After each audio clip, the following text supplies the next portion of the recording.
I have a question. Do it. Give it to me.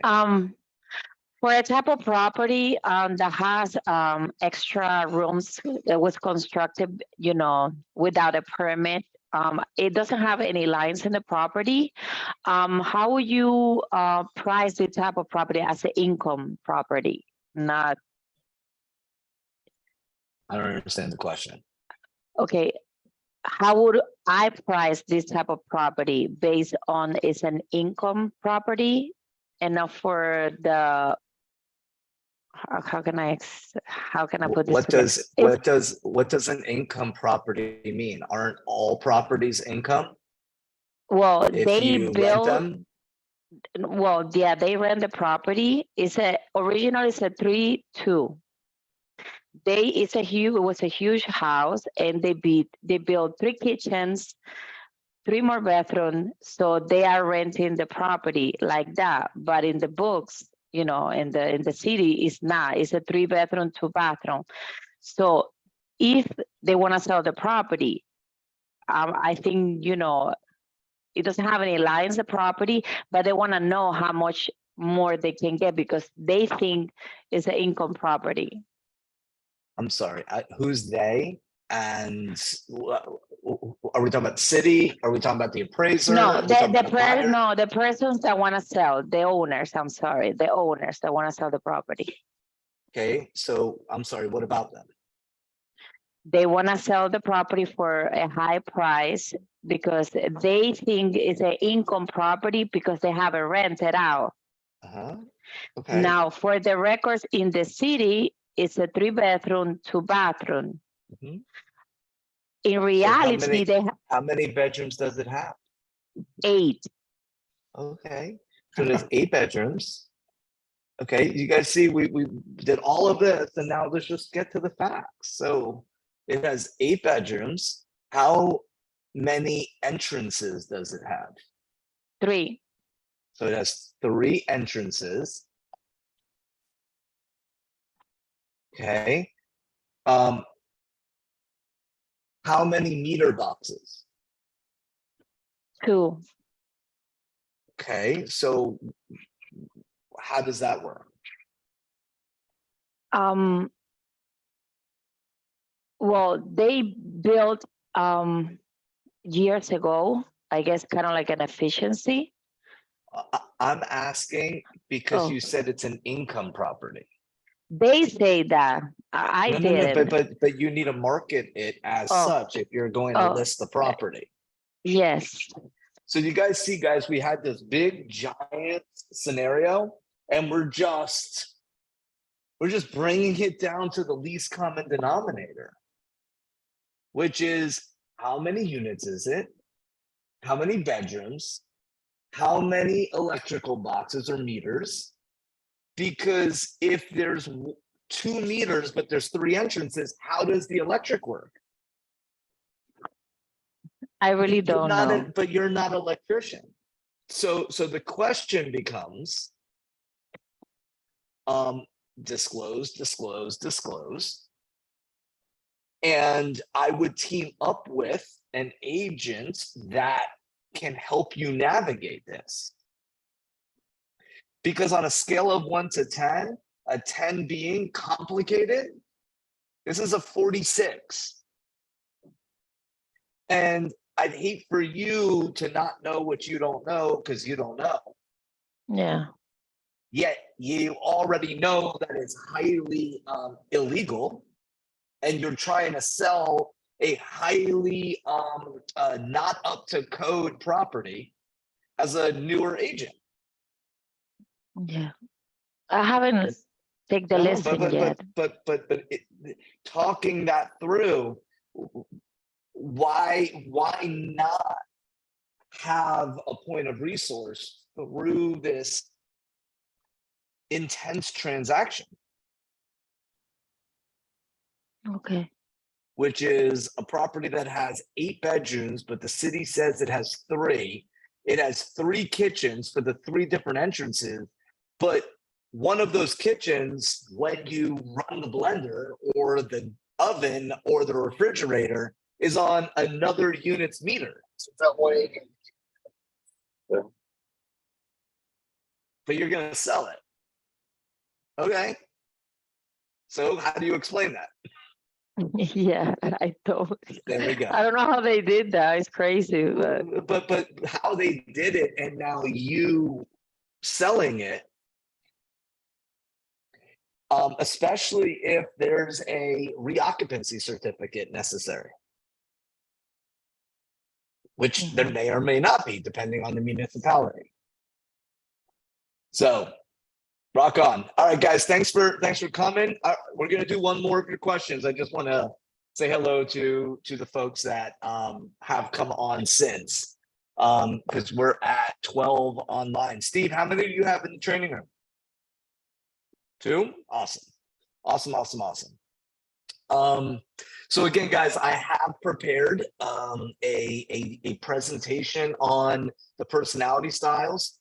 As traditionally, I open up this class to Ask Lee Anything, which is one of my favorite hours of the week, which is why I moved it today, because yesterday was the Take Command class that we were hoping everyone would invest their time in. And so now you have me for an hour. So other than breaking down the 4 personality styles, which I have a magical presentation for you, I put a lot of work into over the years, a bit of a presentation. What else do we want to talk about? I'll put the notes down here and kind of see what our timing is going to look like. Anyone else have any questions about anything?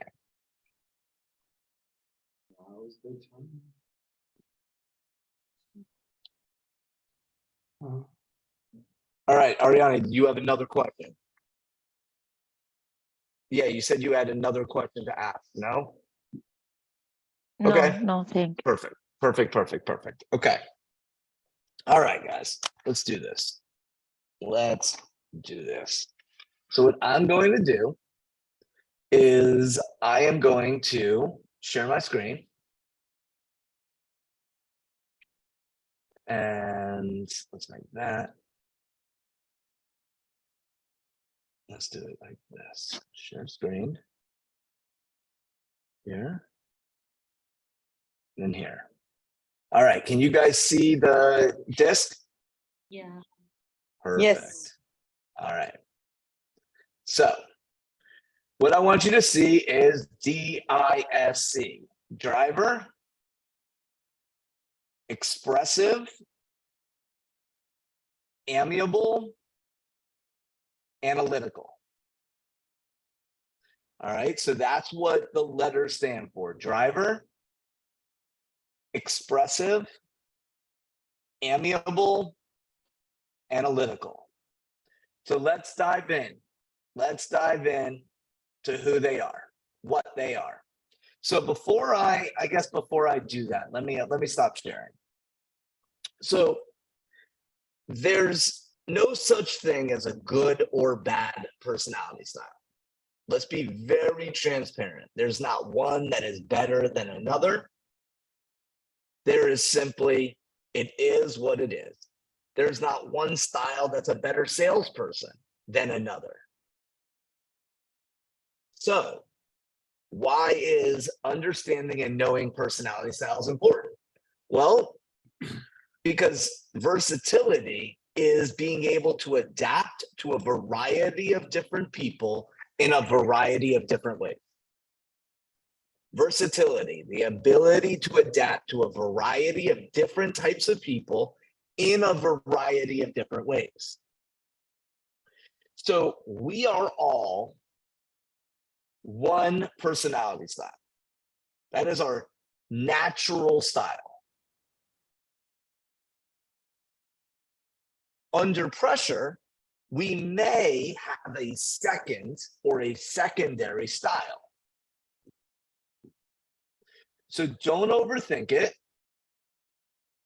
Yes, you could be more than one style, but we really have one leading trait. And then under pressure, we will have a secondary trait. So let's dive in.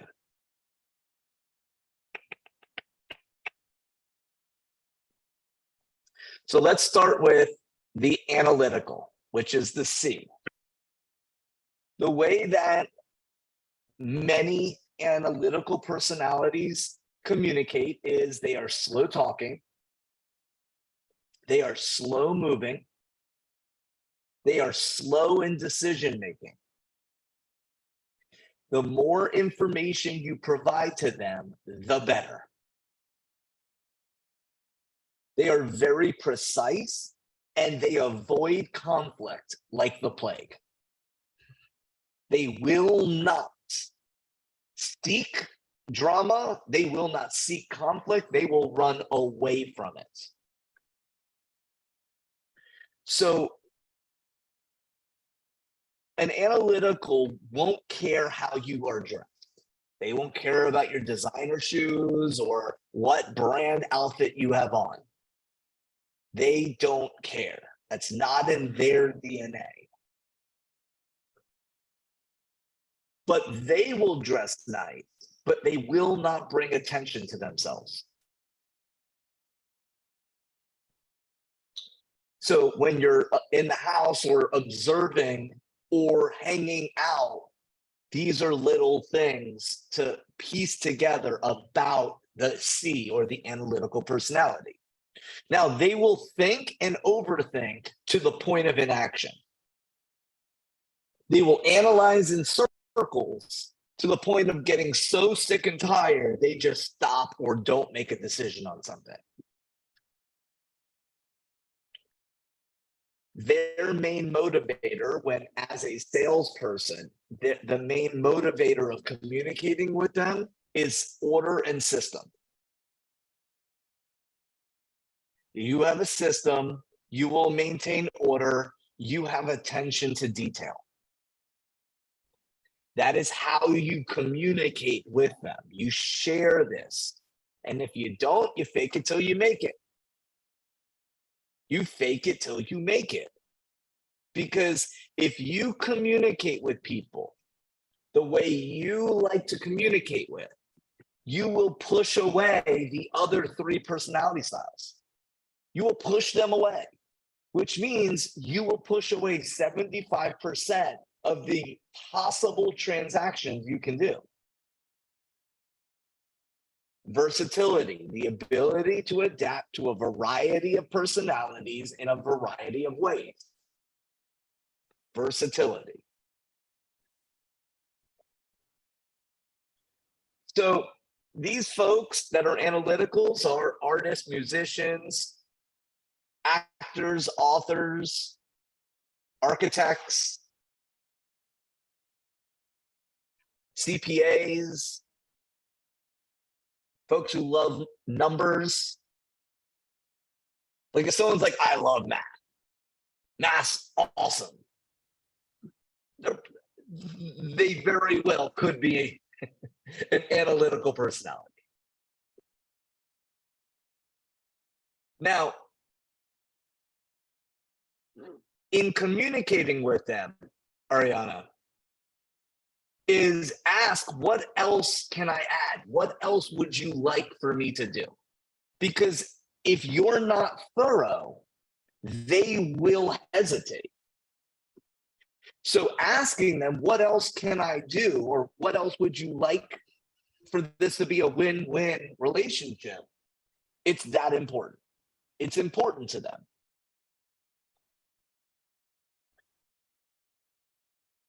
Do you have enough information? These are great questions. What else can I add? Do you have enough information? Ask, what more information would you like, or do you need to help make a decision? What more information do you feel you need to make a decision? My intention is to provide it for you. And give checklists. Show them what you're doing, because an analytical will overthink and get very negative because they don't know what you're doing.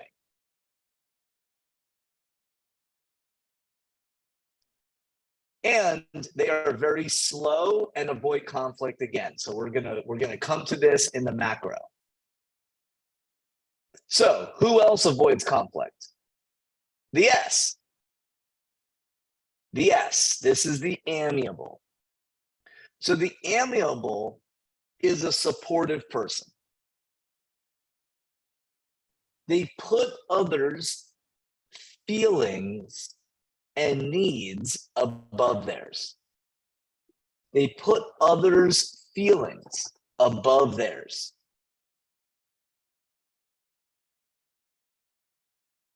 They won't do things or wear things that will make others uncomfortable. It is not in their DNA. They will avoid conflict just like the analytical, and they are very, very, very considerate. They're always thinking of the ripple effect. Who is involved? How can I support them? They love that nurturing. It fulfills them. They are detail oriented, just like the analytical. They are always complimenting,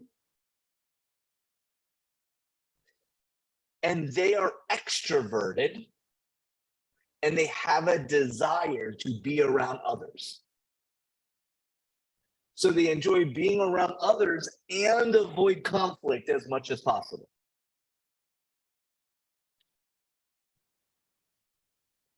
So piecing this together with the analytical and the amiable, so piecing this together, these two on the left-hand side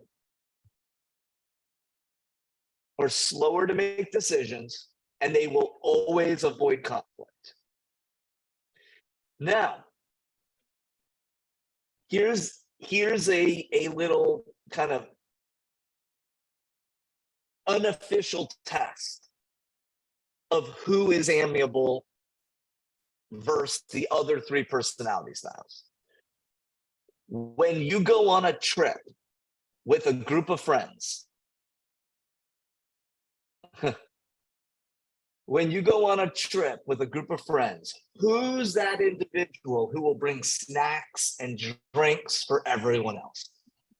That's the amiable. It fills their cup to know that they brought a sandwich for you, or that they got an extra water because they thought of you and you leaned on them to make their experience better.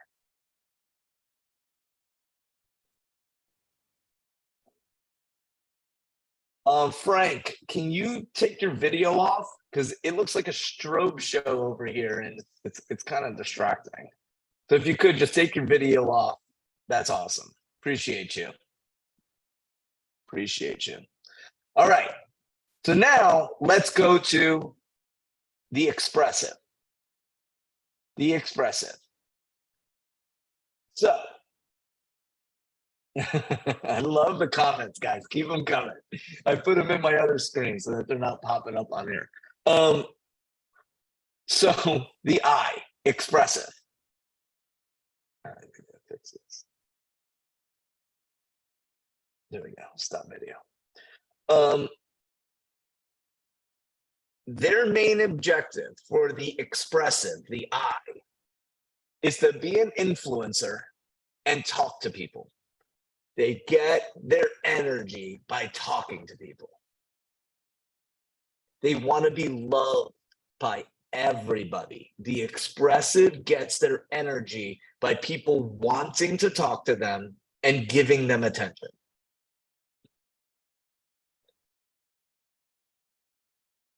When you are communicating with an expressive, the way to slow them down is to communicate details.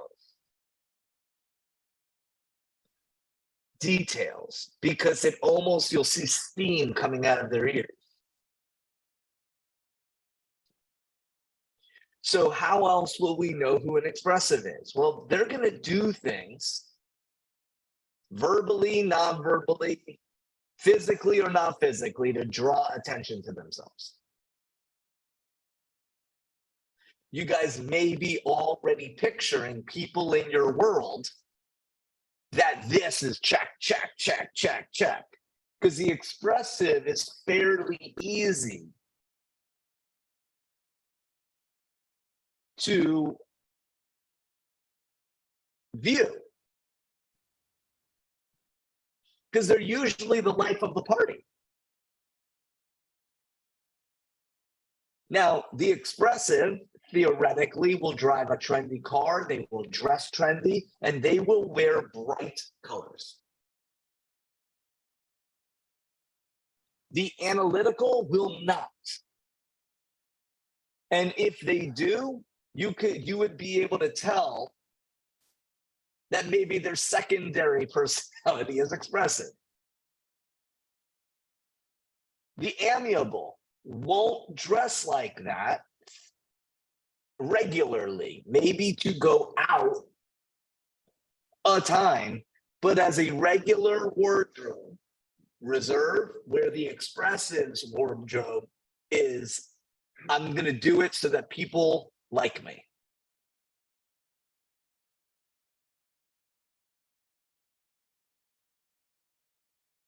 You will gain influence with an expressive by loving on them. Like a puppy dog rolls on their back when you rub their belly. Complimenting an expressive is exactly the same visual I want you to have.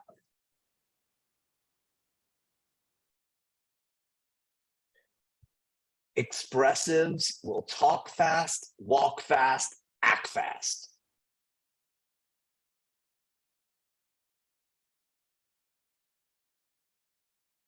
When talking to an expressive in a presentation, you want to use props and gadgets. They love them. That's where you break out the iPad. That's where show them all the cool things, because they want the hottest thing on their house, because they want attention.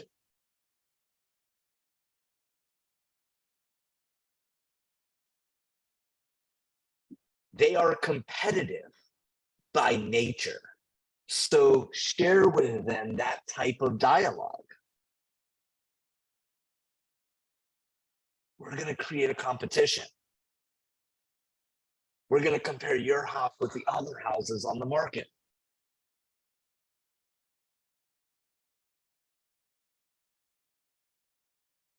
When communicating with a client, if they're taking a long time to get to a point,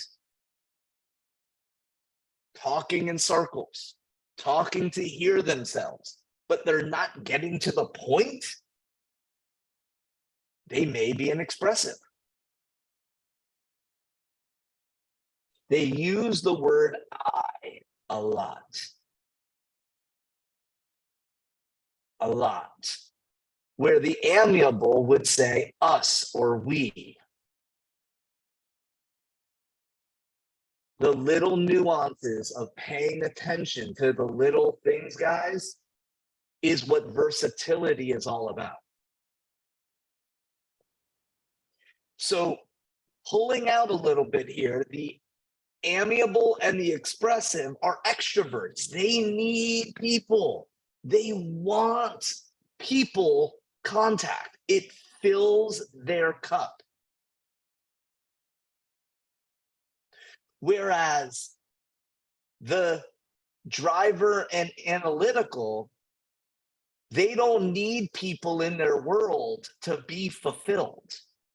Now, they may understand that that's the game to succeed, but if you took an analytical or a driver and you put them in a networking setting for 4 hours, they can both do it. And they can both be really good at it. But they will be drained at the end. Where you take the same 4 hours with these two, they're ready to go happy hour afterwards. Like, let's go. So important, because not one is right and one is wrong. Not one is good and one is bad. Is what it is. So who is the driver? Well, as you can see here, they're quick. They will make decisions fast. They have low emotion. They will steamroll people.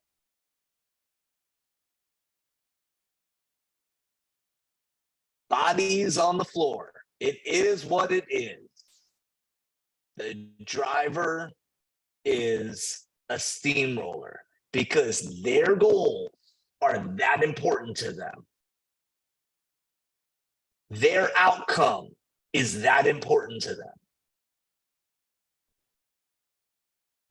Low emotion, goal driven. But they leave bodies in the wake, which the amiable can never do. So how else would we know that someone is a driver? They talk fast, walk fast, think fast. They are always full speed ahead.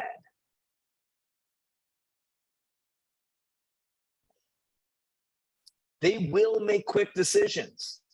They will think fast and act fast, but they will make wrong decisions from time to time. So how do you communicate? Be direct. When you analyze that someone is a driver, you do not dance. You get straight to the point.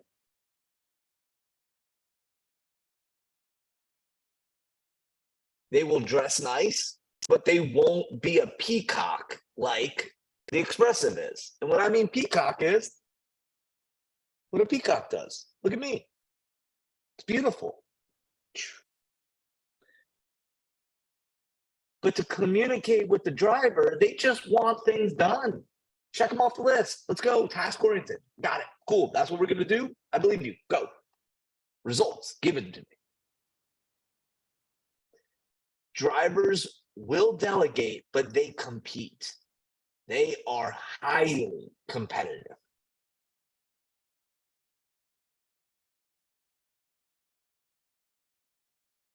When communicating with a driver and we're talking about price, a fair question is, what's your bottom line? I'm not talking about commission. We're not talking about, what's your bottom line?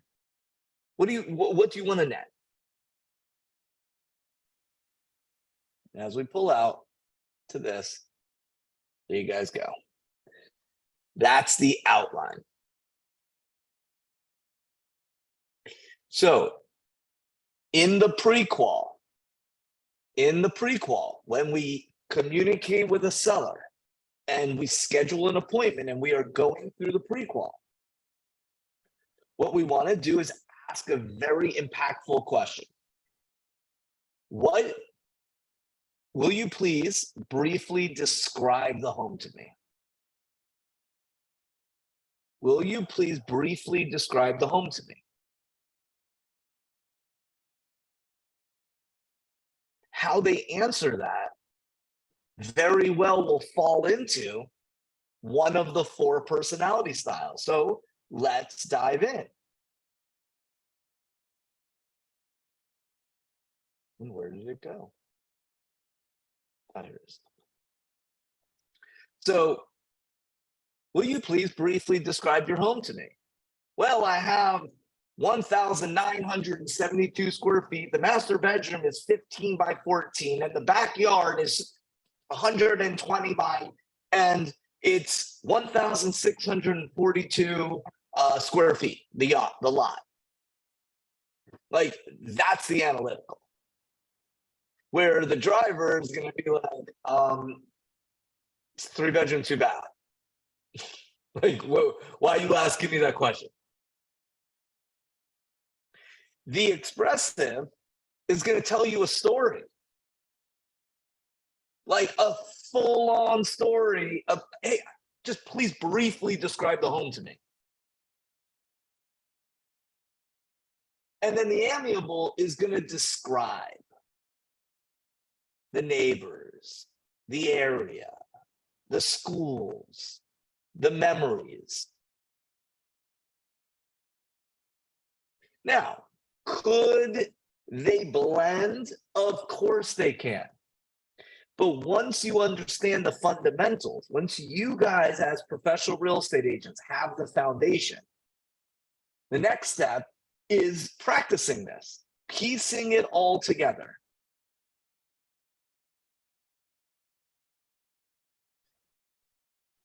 Now, what are some other things you can do? Well, you can ask, what would be a perfect weekend for you? If they're like, yo, I hang out with my friends and there's a bunch of us, we've been best friends forever, they're probably not an introvert. Now, if they're like, I go to the movies and I really enjoy the movies, I make model cars and I have, a hobby that would take, I'm a DJ. They're probably analytical because details matter to them. That fulfills them.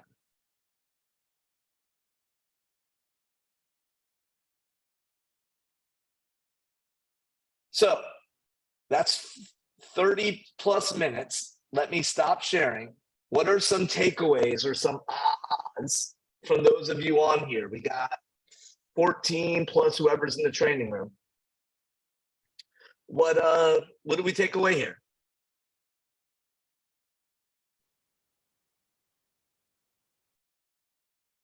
That you have to adjust. Oh, I'm so sorry. Can you guys just get it bigger? Mute your computer and then talk for the.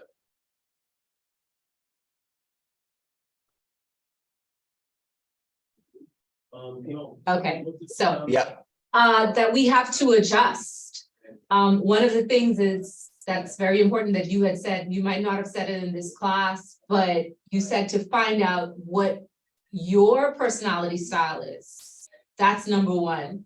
And then when you find out what the person's personality style is, then you adjust. So that's super important. And I never heard about asking them to describe the home. I've never heard that one. So that's a aha for me. Okay.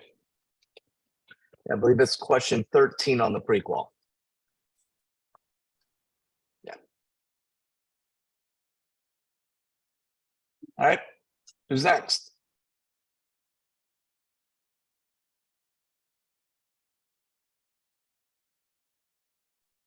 For me, for the prequel question, that's a great way to discover. For me, that I'm not so familiar with this, it's a great question to find out who I'm speaking with.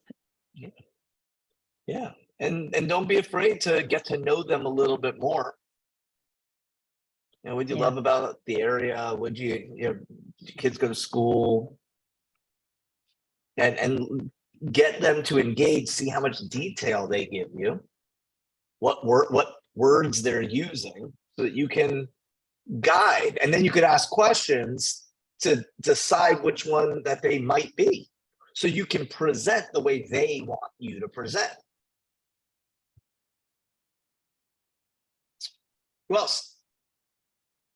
Takeaways, ahas.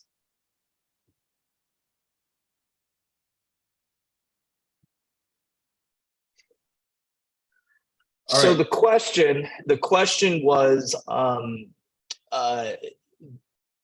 what would the inside of somebody's residence possibly look like in the different personality styles?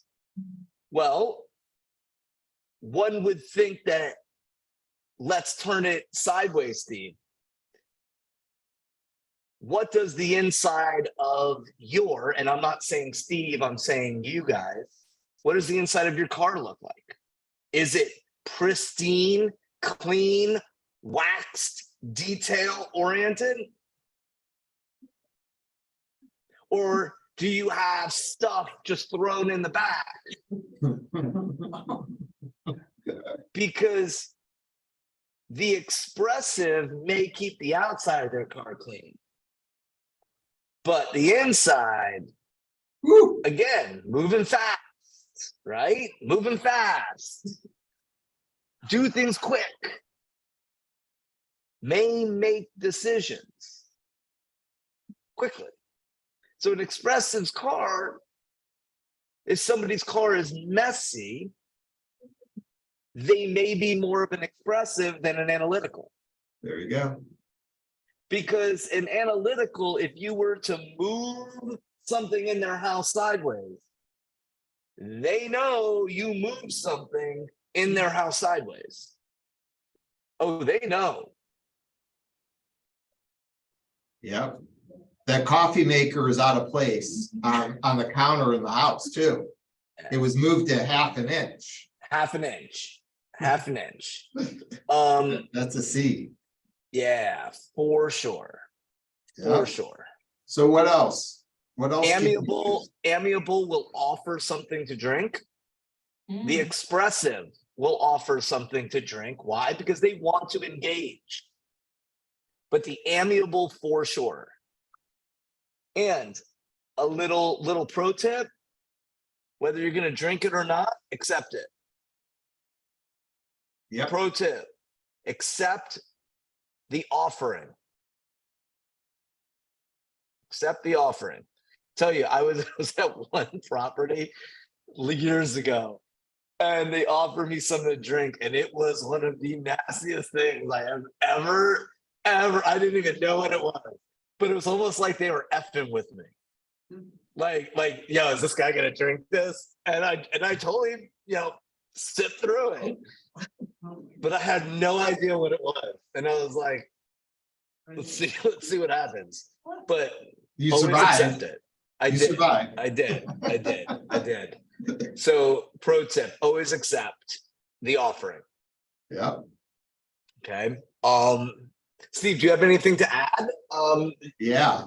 The It's a I good question. personality, the I's, the people who are the expressives, the inside of their homes have really bright colors and patterns. Yeah. The bedspreads have zigzags on them, right?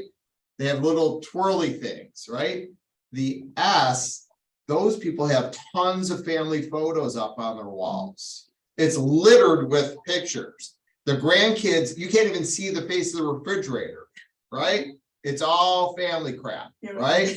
The D personalities, everything is very streamlined. You don't have like a red couch. It's a black couch. It's a white couch. Or no couch at all. No couch at all. You're not staying over with me. Exactly. And